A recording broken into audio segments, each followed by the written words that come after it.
சென்னையில் செய்தியாளர்களை சந்தித்த அமைச்சர் சேகர் பாபு, அண்ணாமலை போன்றவர்களுக்கு நலத்திட்டங்கள் நடைபெறுவதும், நாளுக்கு நாள் திருக்கோவில்களில் பக்தர்கள் வருகை அதிகரிப்பதால் பக்தர்களின் அடிப்படை தேவைகளை நிறைவேற்றுவதும் அவர்களுக்கு வைத்தறிச்சலை ஏற்படுத்துகிறது.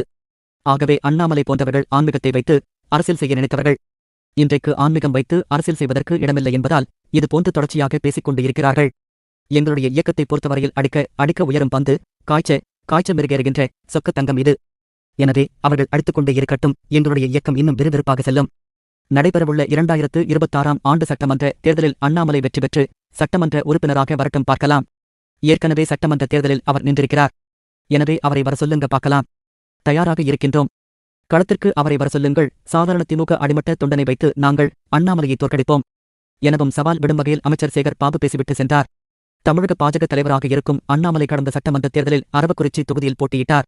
அதில் அவர் திமுக வேட்பாளர் இரா இளங்கோவிடம் 24,816 வாக்குகள் வித்தியாசத்தில் தோல்வியடைந்தார் என்பதும் குறிப்பிடத்தக்கது.